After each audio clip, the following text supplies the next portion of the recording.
Kaya ako galit because it is not a simple police matter. It is an assault sa bayan ko. Na pag ang bayan ko na ganito ilagay mo sa talagang alanganin, we will come up with a failed state. If I do not interdict now, at kung matakot lang ako ng demanda yung ICC na yan, na yan, well, I will rot in jail. And so, that is my contribution to you.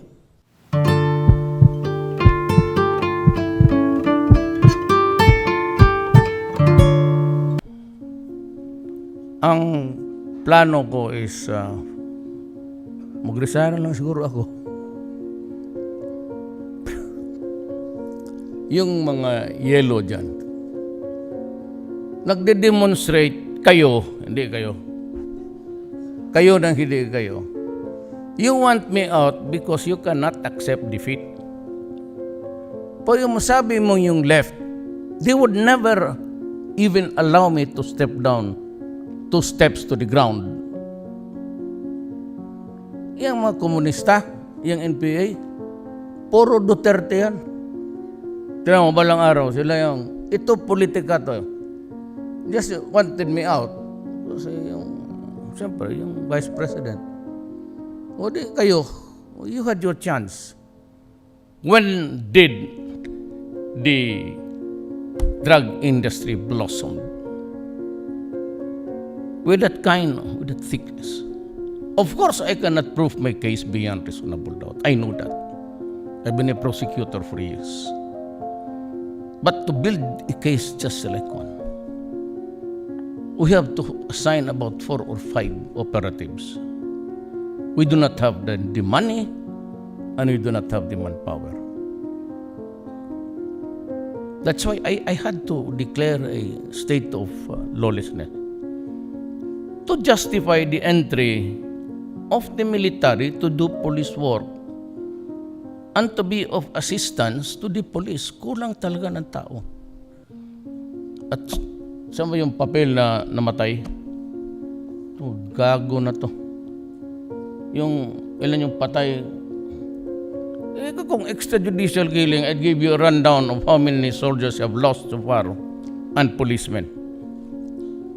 Kita niyo, araw-araw lumilipad ako doon sa inyo namatay to show solidarity with the people and of course with the police. Araw-araw namamatayan ako ng police, 2, 3. Ngayon itong araw ako sigurado may patay na naman. Wag na lang, bong. Maggulat pa yan sila. Okay.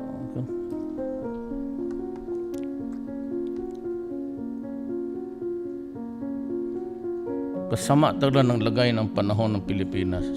Totoo lang. So far, I've lost 58 sa police. I've lost 54 sa military. If that is extrajudicial killing, why would I allow my men to die? Why don't you just shoot them by Barrett? You can hit him a kilometer away. That's the characteristics of that gun. Wounded is 233. Kaya ako, sabi mo, bakit galit dyan palagi si Duterte? Masakit ulo ko palagi. Kita mo naman doon, man. I know, you might characterize this as, kung ito kidnapping lang, kagaya dito, Manila 6 or 4, ganon, okay lang. Kasi ang style na dito, pag kidnap na yung in-check, patay na yan. Kaya magbigay ng pera yan o hindi, patay na yan. Kaya kung ikaw mag-kidnap, sabi mo asawa mo, huwag kang bigay. Hayaan mo. Magsindi ka na lang ng perdon, ng kandila. Malaki mo yung... Kaya ako galit because it is not a simple police matter. It is an assault sa bayan ko. Na pag ang bayan ko na ganito ilagay mo sa talagang alanganin, we will come up with a failed state. if I do not interdict now, at kung matakot lang ako ng demanda yung ICC na yan, well, I will rot in jail. And so, that is my contribution to you. To protect your sons and daughters. Look at the crime rate of Manila before I became a president. Tignan mo. Who? Rape dito, rape doon. Pasok dito. At least ngayon, namamatay yung gago. Pasensya kayo. Ginusto ninyo yan. Now, sa totoo lang, yung early onslaught, yung 3,000 na pinagrereklamo nila, hindi amin yun. We never had, because at that time, I had to talk to the entire command. You must remember, but you do not be offended, because that is really true. Initially, I fired several generals. And before I became president, 2 weeks before, bakbakan na dito, patayan na. Look at the records. Do you think we will waste time torturing a person by wrapping him with what does that indicate to you? Torture. Why? Must be some information. What information? Sinong sinabihan mo na sabit ako dito? That was the vow. Of course, totoo yung may enkwentro at totoo ring may talagang sinalvage. Talagang yung pinatay without nihinuha. But kung sabihin mo ang order ko sa police, nandyan yan sila, na you shoot the idiot kneeling down with his hands tied on his back. Di ako gagong ganun sa kaabogado ko. I said we are fighting a war. It is an assault on my country, and I will not allow it. Go out and destroy the apparatus of the drug lords. At ilang beses ko sinabi yan, time and again over TV, go out and hunt for them, arrest them if possible so that we can get the information. But if they present a violent resistance using now the book, and you feel that your life is in jeopardy, shoot him dead. And that's my order. At totoo yan. At yan ang gagawin nila. At pag hindi nila gagawin, ako ang babaril sa kanila. Huwag ninyo akong laruan. Magpapatayan tayo dito sa bayan na to. You know, I ran for the presidency. You know, lahat naman kayo. Wala pera. Well, yung PDP was moribund, and but it suddenly came alive. And to the surprise of it all, I won on the margin yet na ganong kataas. What does that indicate? What did I say to the public? You elect me president, then I will corruption. And I will give you a respite of these so many generations of corruption in this country. We are like a plane on the verge of a takeoff and yet cannot lift. There is no lift because of corruption. Yan talaga ang totoo dyan. Everywhere, including sa baba, local governments. Yang mga, for example, in the islands of down south, ayaw ko na lang kasi baka magbala yung mga gag. Tignan mo sa mapa ang highway crisscrossing. Mga 5 highway may intersection yan. Sa mapa, pati sa papel as certified completed project. Pumunta ka doon, nak ng isang highway lang sa tabing dagat pa. Kaya itong dito sa Hulo, pati Basilan, it will be undertaken by the office of the President. And it will be handled by the military. At ako mismo ang magtingin doon. The hospitals and all. Otherwise, walang dadating doon. Maganda. I'm not saying, I'm not casting any aspersion on any person. But that's the cold reality. It's either I do not help, I will withhold the money, or help and do it ako na mismo. Ako na mismo mag-supervise. Bigay ko sa engineering battalion. You go to down Sabah. Construct the roads there. Ang engineering brigades na lang. So may makuha pa ako ng kabutihan. But itong sa drugs, kaya ko binigay sa kanila. And I don't know, maybe he's right. He's right or he's right. Kay Bingbong, padala ko sana sa Supreme Court. Tinanong ko si Tony Teo, sabi niya hindi pa. Lagyan ko doon sa ano ko is for whatever it is worth to you. But remember that this is not a complaint where I have already the proof beyond reasonable doubt. Kasi sinabi ko lang, kasi marami kayong judges nandyan, anak ng pati prosecutors nandyan. Alam mo, hindi mo matagong korupsyon eh. It will always leak. Kaya ang department ko, sa NEDA noon, it would take you 2 to 3 years to get your papers released. Noon. Ngayon, 1 month. Kay Billy Dulay, sabi niya, 3 days. Lusot. Alam kasi yung ano, the longer they squat on the documents, pera-pera talaga yan. So, ang needs to be corrected is down. Dito, wala kayong problema. I can assure you, there will be no corruption. Pagka meron, isali kita na I will suspect that you are a drug lord.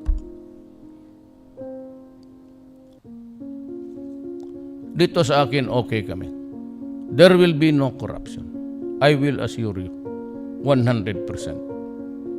Ang crime, ang problema, ang corruption sa droga, ang mas malawak. And must a threat really to the very existence. Now, why do you say that you want, instead of bringing him to justice, bulahin ng gano'n? Katagal ko. Piskal ako ng isang kaso ko, lalaruan ka ng abogado, aabot kami ng siyam-siyam. Umalis na lang ako pagka-piskal, nandiyan pa yung kaso. Mga bulahan ng gano'n. Hindi na... From whereof I come, you should know. Huwag nga tayo magbulahan ng ganon kasi you build the case. Kaya ako, basta may warning lang ako. Do not destroy my country. Alam mo, will ask you, hindi, what is the rule of the law? What is the role of the law here? Now. Huwag yan ang rule na you. I'm asking you for the oath. What is the role of the law? Knowing fully well how fast we can produce a conviction. Up to the Supreme Court. How many years? Well, they are playing, they can maybe band tapos maglaro. Yung ganong style nila. Pag nakapiyansa ka, may abogado ka, magagandang high profile na abogado. Sige. Tapos maglaro ka, uli. Pati yung abogado mo, isali ko yan. Ganun yan na kasi this is fit for something like talagang staggering. And it would do well to thought everybody's listening, this is televised national. You do well to stop. Or kayo yung mga may tama na, people now can walk the streets unafraid because walang nag-i-standby. Umalis kayo. You go back to your house, bumalik kayo sa bahay ninyo, tapos pumasok kayo sa kwarto, ilock ninyo sarili ninyo. Huwag kayong magpakita-pakita sa labas. Dadamputin ko kaya yawa. Ngayon, wala akong choice eh. The choice is martial law or what. I'm not into it. That's enough that there is that state of lawlessness. And even with the fighting now but kita mo pati yung if that is not rebellion, what is it? Sumabog yung harap ng Ateneo, killing how many? Ilang beses nangyari yan? That is wala. We just clean the place, clean it up, then business again. That is the life in Mindanao. So the MILF is willing to talk. So they have stopped waging a war. The MN, Sinor, meron silang dynamics with the MI. So he wants a separate talk. But he has stopped fighting government. Itong mga extremists ngayon, ang bagong problema ko, and I hope that it would not come during my time. Because if they lose the land base, the land mass in Aleppo and Mosul, and the IS with their backs against the sea, they will look for another territory. And ideally, it is Malaysia. Alam ng pulis, alam nila yan. So yung hijacking, hindi na natapos-tapos dyan. So I met with Widodo and Najib. How can we stop the piracy here? Well, so we allowed ourselves that we agreed that if you are hijacked in the Malaysian waters and there is a chase across the international waters and you enter the Philippine waters, they are free to continue the pursuit. Sinabi ko sa kanila, sabi ko kay Widodo, kung talagang you're about to escape, kung di pasabugin na. If they cannot be captured, pasabugin mo. How about the hostages? Di pasabugin mo rin. And you're not supposed to be there. There's a warning and good that there is. Ang Amerika, nagsabi, there's danger there, do not go there. Good, because talagang totoo. Kikidnapin ka lang rin, tapos luglugin ka sa harap ng kamera. But in dealing with them, what is the role of the rule of law there? Let me ask you. Pati yung mga sundalo ko, kung mahuli, yan ang isunod po doon. And why would I allow my government people to make the supreme sacrifice? And here are a few. Sabi ko nga, I'm using the son of a bitch, creating trouble for my country. You not only destroyed a few people, you destroyed the whole of the Visayas. And another idiot who is now dead was responsible for the contamination widespread sa West. I would say that I may be opening myself to, but somebody has to do it. If it behooves upon me I will do everything to prevent my country from being fractured. If we cannot give, you will remember me after. May isang Maranao tayo dyan. He's my brother. He's the presidential advisor for the... If we cannot give the setup of federal type, forget about peace. We will lose Mindanao. Incessant fighting. Finally, magsabi tayo, sige, walay na lang. Then we will have like the Balkan states. Territory. Because the Visayans would not also like it. And ang mga Bicol, I'm going there for the federalism. Itong sila sa fight against crime, back, Jimenez.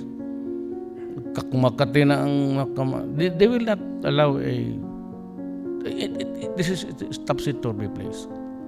Do not ever think that there is no trouble in Mindanao. There is a war going on. My soldiers are there in the Republic of the Philippines. They are fighting now. Hanggang nga nagigira pa sa ulo. And many died. Magsabi ka, how many soldiers? 100, 200, more than. Siguro in that course of that fighting, during my term, baka I lost about, whenever I fly there, just to condole, I lost an average of 9. The last time was 9. Yung mga scout rangers na, because we are afraid of the fighting with the communists. I thank God that they agreed to talk sa Oslo about peace. So we seized the moment. Baka sakali I can hack it. So kung okay ang Communist Party, and we have a large grouping there, it's a cabinet. And you should see when they clash with the rightist and the, sabi ko, yung mga CIA dyan sa kabinete. Alam ninyo kung sino yan. One even talks like an American. You know, Mr. President, I would like to report you that during my talks in Washington, D.C., I had a chance to talk to Senator. Oh, okay. Kung marunong ito magsalita ng Amerikano.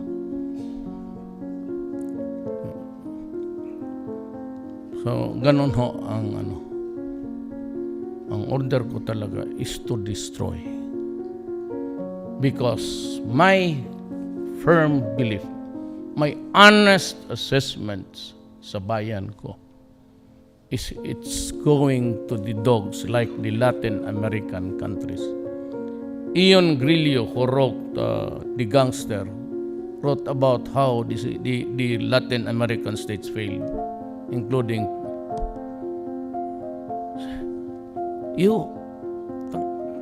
gusto ko batukan. Human rights. You want me to go to jail for human rights?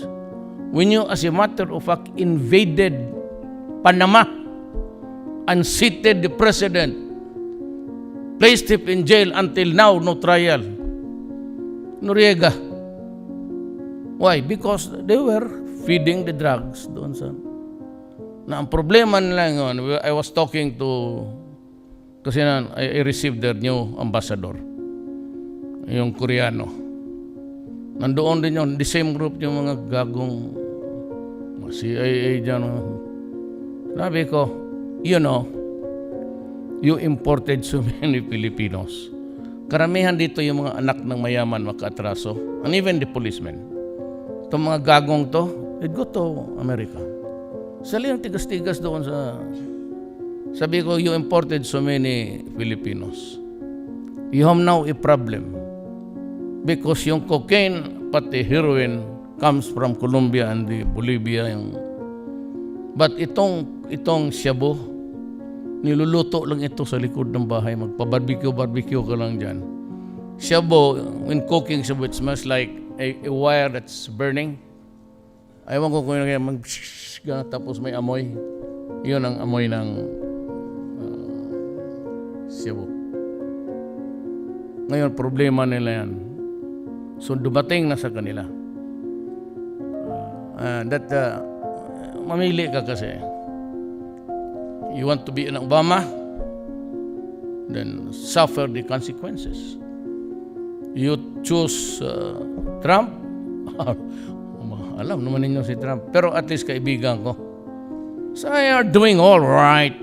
Do not mind them. At sinabi pa, may sinabi yung international network, yung kumalaban sa kanya.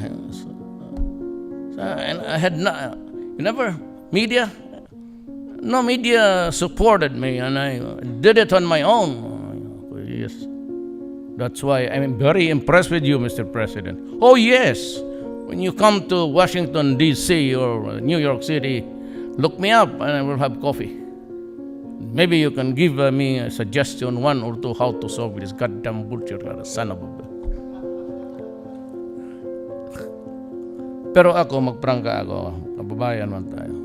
Hindi na ninyo ako matakot dyan sa mga International Court of Justice. That's bullshit to me.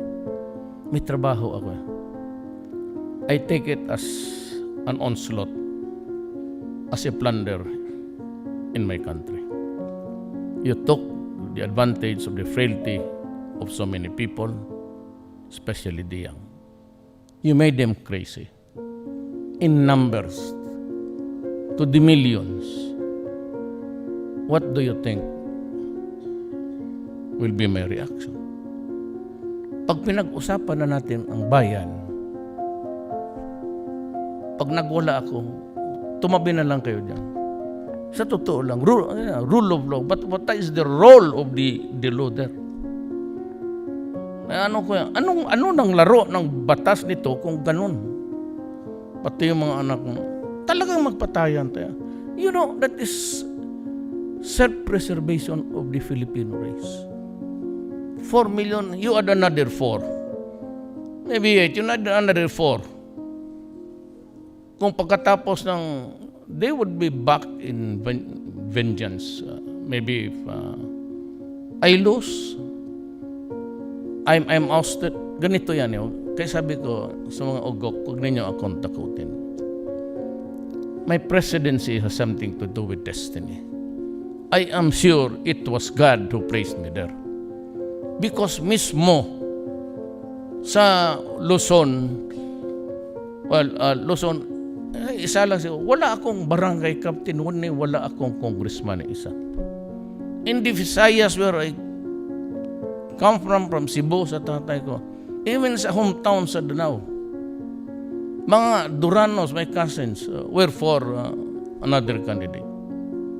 In Cebu City, wala talaga ako ni isa. And yet, I won by 2 million. Kaya sabi, saan ito galing? Sabi ko sa asawa ko, pag sabi nanalo ako, ginising ako ng asawa ko, sabi niya, nanalo ka. Sabi ko, ilan? Sabi niya, 4 million. Sabi ko, kindly, let's talk about this thing. Hindi ako makapaniwala. Sabi niya, Diyos na yan. Maybe he has a role for you. Siguro may purpose ka ng, sabi ko, sa totoo lang rin ha. Walang, kung hindi ako naging presidente, alam ninyo yan. Alam ninyo yan. Kung hindi ako ang naging presidente. Now, I get ousted, impeached, fine, I'll step down. I will be assassinated, they blow up my, fine. So be it. Why? Because that is part of my destiny. God says that you will be president. You will stay there for just 6 months, 1 year, and that's it. Maybe just to show to the people of the Philippines that you have a serious problem here. Wala akong illusions dyan sa staying in power.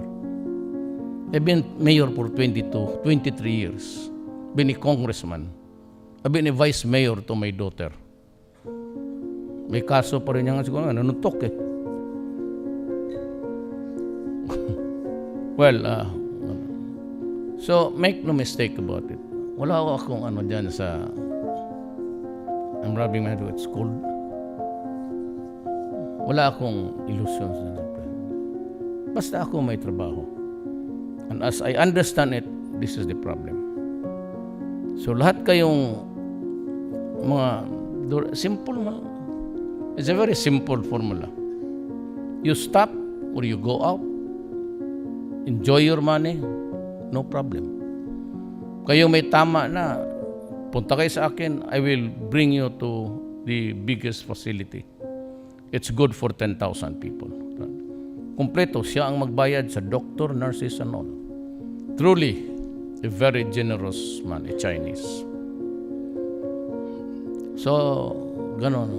Ngayon, kung kayo, sige pa, hindi mag-imbento yung pulis. Hindi mo maniwala niya. Ayan, lagyan ka ng sebo. Alam niya, papatayin ko rin siya pag ginawa niyang gano'n. Hindi kita papalusutin. Opresyon. gano'n na patay mo isang tao, palusutin mo na mag-away kayo na babae, tapos bigyan mo ng Cebu. Malaman ko nang malaman ang totoo. So for the time that I'm here, until I am whatever future holds for me, let us be clear on this. I will do exactly the way I understand the problem, honestly. And I will react to it the way I should. No middle ground. So think that there's something there is broken. So be it. Hayaan ko kung let it flow. Whatever comes to me, I will accept it. But ito bayan ko, basi ganun ako ganito lang, mahal ko talaga ang bayan ko. Remember that my mother is Maranao, ang lolo ko Chinese. Nag-grow lang yan kasi ang kanyang naturalization ng abogado niya, attorney Roa. Despite of my being a mix, talagang mahal ko ang bayan ko. Do not or else will go kaput. Salamat po.